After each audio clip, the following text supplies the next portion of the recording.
Opaque plus દેશોને જે crude પ્રોડક્શનને લઈને જે સમાચાર છે શું છે? Good afternoon Ajay. જો વાત કરીએ ને તો થોડાક દિવસ પહેલાં દુબઈ તરફથી એક આપણને ન્યૂઝ મળ્યા હતા કે યુએઈ જે છે કે યુએઈ ઓપેક પ્લસ અને ઓપેક કન્ટ્રીઝમાંથી છે બહાર નીકળી જશે. હજુ મહત્ત્વની વસ્તુ એ છે કે એકલા દુબઈ પાસેની જો વાત કરીએ તો દુબઈ પાસે એક તો સારું ક્રૂડ છે અને એની સાથે જોવા જઈએ તો કે એ છે ને પ્રાઇઝને સેન્સિટાઇઝ કરી શકે છે અને હવે ધીમે ધીમે છે ને એ આપણને જોવા મળી રહ્યું છે. યુએઈના બહાર નીકળ્યા પછી જોવા જઈએ તો ઓપેક કન્ટ્રીઝ જે છે એને બહુ જ મોટો ઝટકો મળી રહ્યો છે. યુએઈ વગર ઓપેકનો પ્રભાવ છે ને કે નોંધપાત્ર રીતે ઘટાડો થઈ રહ્યો છે. અમે જોવા જઈએ તો યુએઈ છે એટલે દુબઈ છે, એમિરાટ છે, કતર છે, આ બધી જે કન્ટ્રીઝ છે જે ઓપેકની કન્ટ્રીઝ કહેવામાં આવે છે.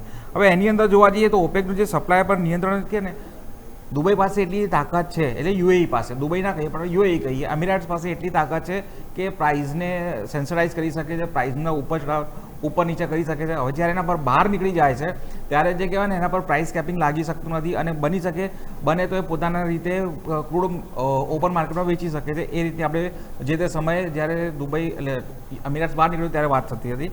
હવે એની અસર છે ને આપણે ધીમે ધીમે દેખાઈ રહી છે.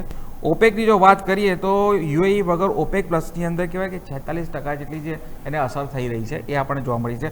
હા, હજી પણ જોવા જઈએ સાઉદી અરેબિયા છે એની કેપેસિટી પ્રમાણે પ્રોડક્શન કરી રહ્યું છે અને હજી નંબર 1 ઉપર આવેલું છે. પણ જોવા જઈએ તો હોર્મુઝના સંકટના કારણે છે એક મોટો ફટકો પડ્યો હતો ઓઇલ ઇન્ડસ્ટ્રીઝને, એનર્જી સેક્ટરને.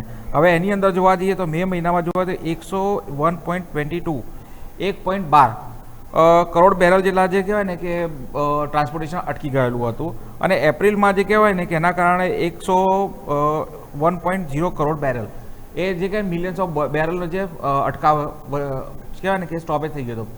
મહત્વની વસ્તુ એ છે કે સ્ટેટ ઓફ હોર્મોઝની જો વાત કરીએ તો સ્ટેટ ઓફ હોર્મોઝમાંથી ઈરાન છે, દુબઈ છે, આના બધા જે ક્રૂડ જે છે દુનિયાભરમાં ટ્રાન્સપોર્ટ થતું અને દુનિયાભરના 20% જે હિસ્સો જે છે એ સ્ટેટ ઓફ હોર્મોઝથી પસાર થતો હતો અને ખાસ કરીને જોવા જઈએ તો જે એશિયન્સ કન્ટ્રીઝ જે છે ત્યાંથી મોટા ભાગનું જે ક્રૂડ છે એ આ રૂટ ઉપરથી જ આવતું હોય છે. બીજો એક રૂટ જે છે પણ એ જે આફ્રિકન્સ રૂટ છે એ બહુ લાંબો પડી રહ્યો છે જે કહેવાય ને એશિયન્સ કન્ટ્રીઝને. અને આ જ્યારે અહીંયા ડિસ્ટર્બન્સ ચાલુ થયું તો આપણે જોયું કે આપણા જે 70 રૂપિયાવાળો જે ડોલર ક્રૂડ જે હતું એની અંદર આપણે 120 અને 125 સુધી પણ જતા જોયું હતું.